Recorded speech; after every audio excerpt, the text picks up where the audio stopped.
नमस्कार दोस्तों, मेरा नाम है शुभम और हम आज पढ़ रहे हैं डॉक्टर जोसेफ मर्फी की किताब आपके अवचेतन मन की शक्ति, जिसमें डॉक्टर मर्फी वैवाहिक जीवन में आने वाली समस्याओं के बारे में चर्चा करते हैं।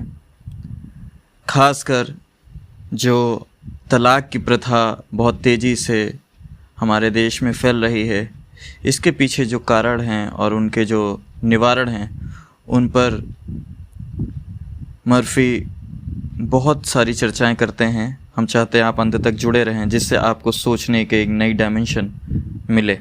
धन्यवाद। चलिए शुरू करते हैं। तो हेडिंग है, क्या मुझे तलाक ले लेना चाहिए?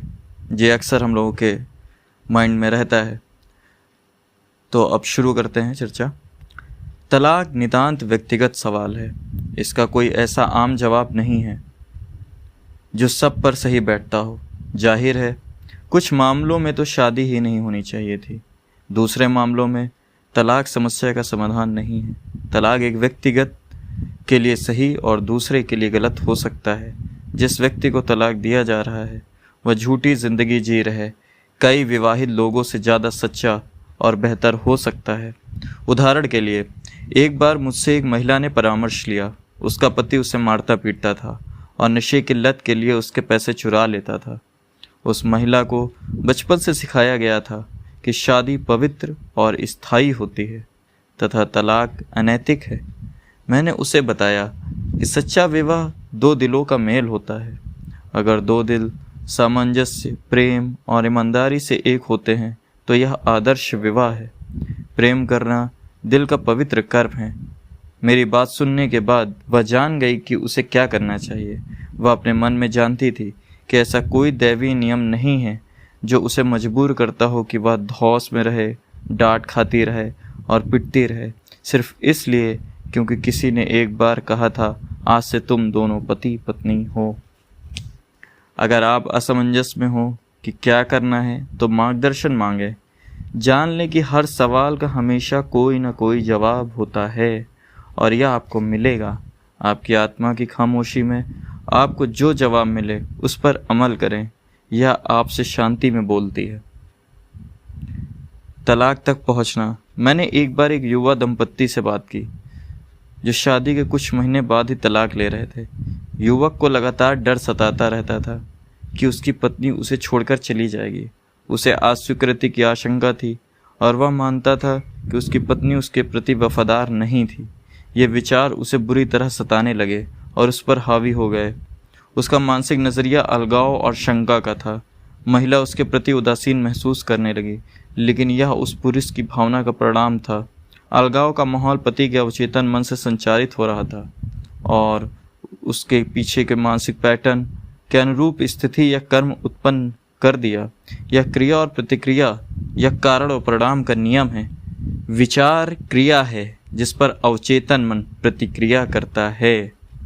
उसकी पत्नी घर छोड़कर चली गई और उसने तलाक का आवेदन दे दिया। वही हुआ जिसका उस पति को डर और विश्वास था। तलाक सबसे पहले हमारे मन में शुरू होता है। ध्यान से सुनिएगा। तलाक सबसे पहले मन में शुरू होता है। कानूनी कार्रवाई बाद में होती है। ये युवा पति पत्नी द्वेष, डर, शंका और क्रोध से भरे थे। इस तरह का नज़रिया पूरे अस्तित्व को कमज़ोर करता है, थका देता है और पस्त कर देता है। उन्होंने यह जाना कि नफ़रत अलग करती है और प्रेम मिलाता है। उन्हें अफसोस होने लगा कि वे अपने मस्तिष्क के साथ क्या कर रहे थे। उनमें से कोई भी मानसिक कर्म के नियम को नहीं जानता था। वे अपने दिमाग का दुरुपयोग कर रहे थे और परेशानी तथा दुख को आमंत्रित कर रहे थे। मेरा सुझाव पर यह दंपति एक साथ रहने लगे और प्रार्थना चिकित्सा के प्रयोग करने लगे। ये प्रार्थना चिकित्सा डॉक्टर मर्फी बताते हैं कि जब भी हम अपने जीवन में कुछ कठिनाइयों से गुजर रहे हों तो हमें प्रार्थना करनी चाहिए।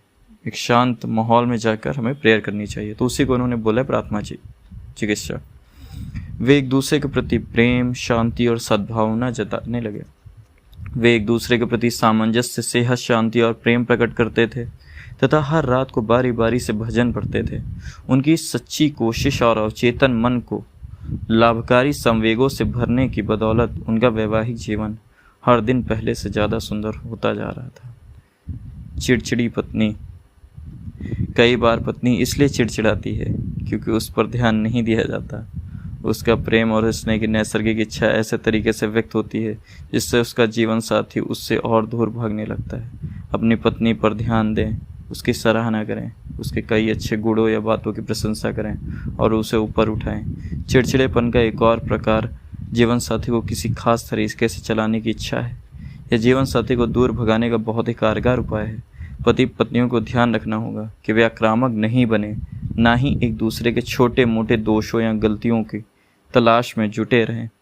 दोनों को ही अपने जीवन साथी के सृजनात्मक और अद्भुत गुणों पर ध्यान देना चाहिए तथा उनकी प्रशंसा करनी चाहिए। विचार मग्न पति, जो हस्बैंड बहुत थिंकिंग प्रोसेस हर समय करते रहते हैं। अगर कोई पति अपनी पत्नी की किसी बात या काम पर उसके खिलाफ सोचने लगता है या विकृत मानसिकता अपना लेता है तो मनोवैज्ञानिक रूप से वह व्यभिचार कर रहा है, एडल्ट्री का एक अर्थ आइडोल्ट्री है, जिसका मतलब है नकारात्मक और विध्वंसात्मक चीज़ों पर ध्यान देना। जब कोई व्यक्ति खामोशी से अपनी पत्नी के प्रति द्वेषपूर्ण या शत्रुतापूर्ण होता है तो वह बेवफाई कर रहा है। वह अपनी शादी की कस्मों के प्रति वफादार नहीं है जिनमें उसने उसे जिंदगी भर प्रेम करने, चाहने और सम्मान करने का वादा किया था। चुप्पा, कटु और द्वेषपूर्ण पुरुष कोशिश करके अपनी तीखी टिप्पणियों को निगल सकता है, अपने गुस्से को दबा सकता है और परवाह करने वाला दयालु या शिष्ट बन सकता है। वह देहतों को कुशलता से मोड़ सकता है। तारीफ और मानसिकता कोशिश करके वह विरोध की आदत से बाहर निकल सकता है।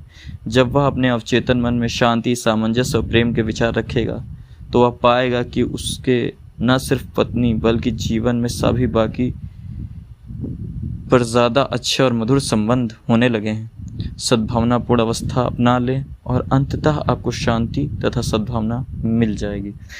कहने का मतलब ये है, आपका माइंडसेट ही सारी चीज़ों की शुरुआत करता है। आप उसको जिस रूप में ढाल लेंगे उसके ही एक्शंस आपको अपनी लाइफ में दिखने लगेंगे, वैसे ही वाइब्रेशंस आपके आसपास उभर के आने लगेगी। तो ये बहुत ज़रूरी है कि जैसे कि एग्जाम्पल दिया डॉक्टर मर्फी ने कि जो तलाक होते हैं वो सबसे पहले हमारे मन में चलते हैं, एक्शन में तो बहुत देर में आते हैं। और उसके पीछे रीजंस क्या रहते हैं कि आप द्वेषपूर्ण एक दूसरे के प्रति सोचने लगे हो, शंका से भर गए हो, आपसी बातचीत की कमी हो रही है और जो अच्छी चीज़ें हैं, जो ग्रेट चीज़ें हैं, उस पर हम ध्यान नहीं दे रहे हैं। तो ये सब कई कारण हैं जिन पर इन्होंने चर्चा की है। हालांकि अब इस पे आगे बढ़ते हैं। जो सबसे बड़ी गलती होती है वो पड़ोसियों और रिश्तेदारों से अपनी वैवाहिक समस्याओं या मुश्किलों के बारे में बात करना एक बहुत बड़ी गलती है। ये कह रहे हैं कि हमें जो अपने रिश्तेदारों पड़ोसियों से अपनी जो वैवाहिक लाइफ है उसके बारे में कोई भी डिस्कशन नहीं करना चाहिए। ऐसा क्यों कह रहे हैं? मान लें एक पत्नी अपनी पड़ोसन से कहती है कि जॉन अपनी माँ के साथ बहुत बुरा सलूक करता है, बहुत ज़्यादा पीता है और हमेशा अपमान करता रहता है, अपशब्द भी कहता रहता है। यहाँ पत्नी अपने पति को सबकी निगाह में गिरा रही है और अपमानित कर रही है। यही नहीं, अपने पति की कमियां गिनाते समय दरअसल वह अपने भीतर इन अवस्थाओं को पनपने का मौका दे रही है। इसका मतलब ये है कि जब आप किसी से डिस्कस करते हो अपने पार्टनर के बारे में तो सिर्फ उसकी आप कमियों को नहीं बता रहे हो, बल्कि उसकी जो वो कमियां हैं उस पर उसको अपने माइंड में और बैठाते चले जा रहे हो और निगेटिवनेस अपने अंदर बैठा रहे हो, मजबूत कर रहे हो, जो कि आपको फ्यूचर में बहुत प्रॉब्लम क्रिएट करेंगे। ये सारी बातें कौन सोच रहा है और महसूस कर रहा है? वह खुद। और जैसा आप सोचते तथा महसूस करते हैं वैसे ही आप हो जाते हैं। आपने ये चीज़ आपके माइंड में आई, आपने डिस्कस किया और वो और गहरी हुई और गहरी हुई और गहरी हुई, वो गहरी होती हुई चली गई। फिर आप इसको महसूस करने लगेंगे और फिर क्या होगा? आप वैसे ही पर्सन बन जाएंगे। फिर आपको उसकी कोई अच्छी चीज़ नहीं दिखेगी। आप उन्हीं सोची गई 4-5 चीज़ों के सरकमफ्रेंस पे घूमते रहेंगे। आगे बढ़ता हूँ। रिश्तेदार आमतौर पर आपको गलत सलाह देते हैं। यह आमतौर पर पक्षपातपूर्ण और पूर्वाग्रह से ग्रस्त होती है, क्योंकि यह निष्पक्षता से नहीं दी जाती है। आपको मिलने वाली सलाह अगर स्वर्णिम नियम की अवहेलना करती है, जो ब्रह्मांड का नियम है, तो वह ना तो अच्छी है ना ही दमदार। यह याद रखना जरूरी है कि दो इंसान स्वभाव के टकराव, दर्द और तनाव के पलों के बिना